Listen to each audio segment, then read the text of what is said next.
بسم اللہ الرحمن الرحیم۔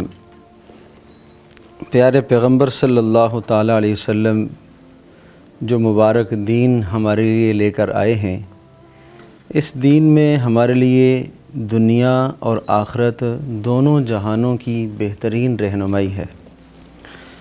ایک آدمی دنیا میں پیدا ہوتا ہے، اس وقت بھی رسول اللہ صلی اللہ تعالیٰ علیہ وسلم کی تعلیمات اور ہدایات اس کے لیے ہیں۔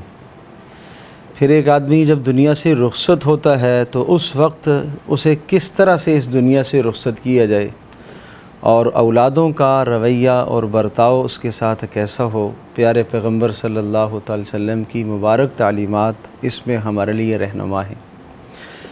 رسول اکرم صلی اللہ تعالیٰ علیہ وسلم سے یہ سوال کیا گیا کہ اللہ کے رسول، کیا ماں باپ کے دنیا سے جانے کے بعد بھی اولادوں کے ذمے کوئی حقوق لازم ہوتے ہیں؟ پیارے پیغمبر صلی اللہ تعالیٰ علیہ وسلم نے ارشاد فرمایا، ہاں، ماں باپ کے جانے کے بعد بھی اولادوں کے ذمے 5 حقوق ہیں۔ قرآن کریم میں سورہ بنی اسرائیل کے اندر 5 حقوق زندگی کے ذکر فرمائے، وَقَضَىٰ رَبُّكَ أَلَّا تَعْبُدُوا إِلَّا إِيَّاهُ وَبِالْوَالِدَيْنِ إِحْسَانًا إِمَّا يَبْلُغَنَّ عِندَكَ الْكِبَرَ أَحَدُهُمَا أَوْ كِلَاهُمَا۔ ماں باپ دونوں یا دونوں میں سے کوئی ایک بڑھاپے کو پہنچے، فَلَا تَقُل لَهُمَا أُفٍّ، انہیں اف نہ کہو، وَلَا تَنْهَرْهُمَا، جھڑکو نہیں، وَقُل لَهُمَا قَوْلًا كَرِيمًا، ادب سے بات کرو، وَاخْفِضْ لَهُمَا جَنَاحَ الذُّلِّ، اور ان کے سامنے تواضع کے ساتھ پیش آؤ، با ادب ہو کے کھڑے ہو جاؤ، اور وَقُل رَبِّ ارْحَمْهُمَا كَمَا رَبَّيَانِي صَغِيرًا، اور ان کے لیے یہ دعائیں کرتے رہو کہ اللہ جس طرح سے بچپن میں انہوں نے میرے اوپر مہربانی فرمائی ہے، اے اللہ اس کے بدلے میں تو بھی ان پر مہربانی فرما۔ یہ تو 5 زندگی میں ہے۔ اور پوچھا کہ اللہ کے رسول مرنے کے بعد کیا ہیں، تو آپ علیہ الصلوۃ والسلام نے 5 حقوق مرنے کے بعد بھی بتائے۔ اور ہم سب کی ضرورت ہے کہ ہم قیامت کے دن اپنے والدین کے فرما بردار اٹھائے جائیں، اور ہمارے ماں باپ جب ہم اپنے والدین کے لیے دعائیں، استغفار اور یہ حقوق ادا کریں گے تو پھر ہماری اولادیں ہمارے لیے بھی یہ حقوق ادا کریں گی۔ تو وہ 5 حقوق میں سے پہلا حق آپ نے یہ ارشاد فرمایا کہ ماں باپ کی بخشش کے لیے دعائیں کرتے رہو۔ تو جب تک زندگی ہے، جب تک حیات ہے، انسان اپنا معمول بنا لے کہ اپنے والدین کو ہمیشہ دعاؤں میں یاد رکھے۔ میں اکثر ساتھیوں سے عرض کیا کرتا ہوں، اور کچھ نہ ہو سکے تو روزانہ 3 مرتبہ سورہ اخلاص پڑھ لو، ہر نماز کے ساتھ 3 بار سورہ اخلاص پڑھنا پورے قرآن کریم کا ثواب رکھتا ہے۔ تو یہ آپ ہر نماز کے ساتھ 5 قرآن کریم کا ثواب اپنے والدین کو پہنچا سکتے ہیں۔ پھر اگر فجر کے بعد موقع مل جائے تو سورہ یاسین کی تلاوت 1 بار کر لو، اور وہ 1 مرتبہ تلاوت کرو تو 10 قرآن کریم کا ثواب 1 بار سورہ یاسین کے پڑھنے سے ملتا ہے۔ تو وہ بھی آپ والدین کی نیت کریں اس میں۔ تو یہ کتنا بڑا ذخیرہ والدین کی طرف جا رہا ہے روزانہ۔ پیارے پیغمبر صلی اللہ علیہ وسلم اتنا خوبصورت دین لائے، اتنا پیارا دین لائے کہ جس میں آدمی کی تمنا ہے نا کہ میری ماں دنیا سے رخصت ہو گئی، والد رخصت ہوئے، کاش زندہ ہوتے، میں ان کی خدمت کرتا، ان کو کھلاتا، ان کو پلاتا۔ تو بھائی وہ جو آپ کھلانا پلانا، خدمت کرنا، دوا دارو کرنا، وہ کیا تھا؟ وہ دنیا کے اندر ان کی ضروریات کو آپ پورا کر رہے تھے۔ اب وہ آخرت میں چلے گئے، یہ آخرت کی ضروریات آپ پوری کر رہے ہیں۔ بالکل اسی طرح سے پہلے دنیا میں ضرورت پوری کرتے تھے آپ اولادیں، اور اب ان کے جانے کے بعد ان کی آخرت کی جو ضرورت ہے، آخرت کی ضرورت ان کی کیا ہے؟ اعمال ہے۔ تو وہ اعمال کا روزانہ تحفہ آپ بھیج رہے ہیں۔ حدیث پاک میں یہ بھی ہے کہ میت روزانہ منتظر رہتی ہے کہ آج میرے عزیزوں کی جانب سے کیا تحفہ میرے لیے آتا ہے، کیا تحفہ آتا ہے، اور وہ فخر کرتی ہے سب کے سامنے کہ دیکھو میرے گھر والوں نے، میری اولادوں نے، میرے بیٹوں نے، بچوں نے، بھائیوں نے یہ میرے لیے تحفہ بھیجا۔ تو ایک حق تو یہ ہے، آپ علیہ السلام نے ارشاد فرمایا ان کی بخشش کی دعا کی جائے، اور اس کے لیے بہترین دعا ربنا اغفر لی ولوالدی وللمؤمنین یوم یقوم الحساب، یہ دعا ہے حضرت ابراہیم علیہ السلام کی۔ اس دعا کا اہتمام کرتے رہنا چاہیے، اور جو دعا ہو سکے، اے اللہ ماں باپ کی بخشش فرما، یہ دعا بھی کر سکتے ہیں۔ دوسرا حق ہے، ارشاد فرمایا کہ ماں باپ کے درجات کی بلندی کی دعا، اللہ پاک ان کے درجات بلند کرے، اور ہر آدمی کو جنت میں جانے کے بعد دعاؤں کی ضرورت ہے درجات کی بلندی کے لیے۔ بھلے وہ جنت میں چلا گیا، جس مقام پر ہے اس مقام سے مزید اوپر ہونے کے لیے اسے ضرورت ہے، درجات کی بلندی کے لیے ضرورت ہے۔ تو اگر ہمارے والدین اللہ تبارک و تعالیٰ غریق رحمت فرمائے، کروڑوں رحمتیں فرمائے، جنت میں اللہ پاک نے ان کے لیے فیصلہ فرما دیا، لیکن اب بھی وہ محتاج ہے کہ درجات کی بلندی کی ہم ان کے لیے دعائیں کریں، اور اس کے لیے رب ارحمہما کما ربیانی صغیرہ، یہ دعا بھی بہترین ہے، اور کوئی بھی دعا آپ کر سکتے ہیں، اللہ میرے ماں باپ کے درجات کو بلند فرما۔ تیسرا حق ارشاد فرمایا کہ ماں باپ کے بعد ان کے مالی حقوق کو ادا کیا جائے۔ مالی حقوق دو طرح کے ہوتے ہیں۔ مالی حقوق ایک قسم وہ ہے جو حقوق اللہ سے تعلق رکھتی ہے۔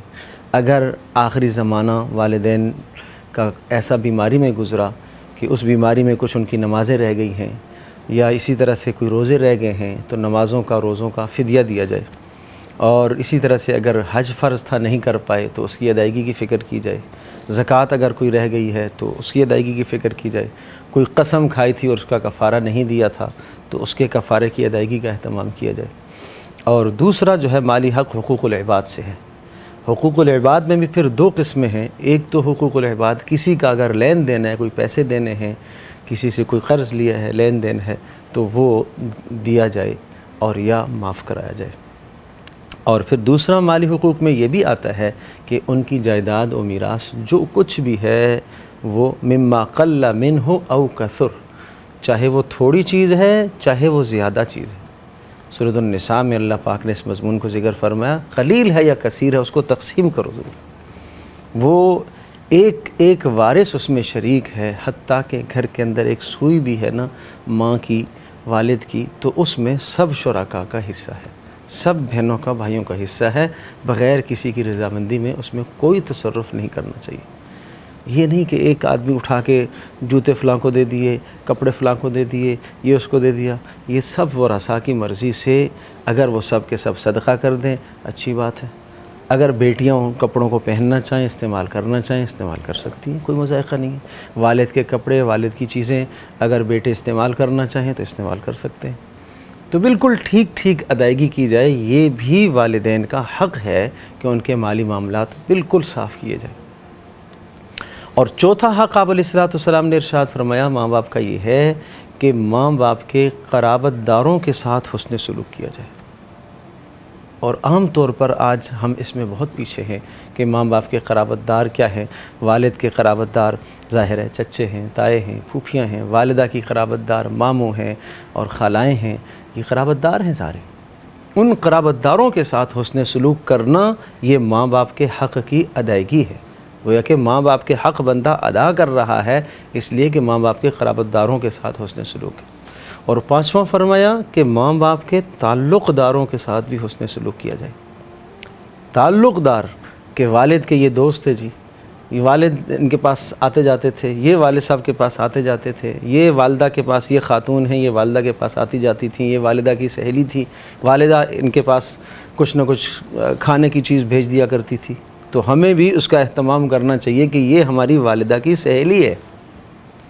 تو یہ گویا کہ والدہ کا حق ہے، والد کا حق ہے کہ آدمی ان کے تعلق داروں کے ساتھ بھی اچھا برتاؤ کرے، اچھا سلوک کرے۔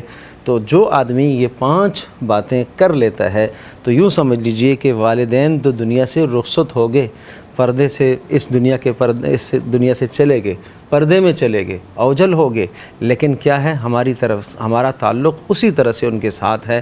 پہلے وہ موجود تھے تو ہم ان کو دنیا کی ہر ضرورت پوری کرتے تھے، اور اب وہ پردے میں چلے گئے تو ہم ان کی آخرت کی ہر ضرورت پوری کر رہے ہیں۔ تو یہ فرمانبرداری ہے اولاد کی جانب سے ماں باپ کے لیے کہ ماں باپ کے مرنے کے بعد ان کے حقوق اسی طرح سے ادا کیے جائیں۔ تو میں نے عرض کیا کہ ان کی بخشش کی دعا کرنا، نمبر 2 درجات کی بلندی کی دعا کرنا، نمبر 3 ان کے مالی حقوق ادا کرنا، نمبر 4 ان کے قرابت داروں کے ساتھ اچھا سلوک کرنا، اور نمبر 5 ان کے تعلق داروں کے ساتھ اچھا سلوک کرنا۔ تو حضرت محترم شفیق اجمل صاحب کی والدہ کی اللہ پاک بخشش فرمائے، اللہ درجات بلند فرمائے، اور اللہ بھائی جان کو بھی، ان کو بھی صبر جمیل عطا فرمائے، سب بہنوں کو اور سب اہل خانہ کو، ایک بڑی فیملی ہے، بڑا خاندان ہے، اللہ تبارک تعالیٰ سب کو صبر جمیل عطا فرمائے، اور جس طرح سے انہوں نے بتایا ہے والدہ کی جو ہے وہ موت ہوئی ہے، اللہ پاک ہر ایک کا خاتمہ اسی طرح سے ایمان پر عافیت کے ساتھ سکون کے ساتھ ہر ایک کا خاتمہ فرمائے۔ یقیناً اس دنیا سے ہم سب نے جانا ہی ہے، لیکن کامیابی یہ ہے کہ ایمان کے ساتھ کلمے کے ساتھ ہم رخصت ہو جائیں۔ اور تمام اعزاء اقربا سے میری درخواست ہے کہ وہ اپنی مرحومہ کے لیے اور جتنے بھی مرحوم ہیں ان سب کے لیے دعاؤں کا اہتمام فرمائے۔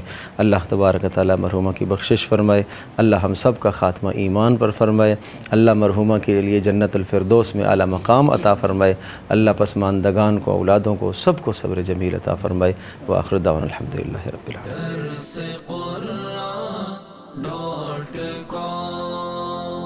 www.darsequran.com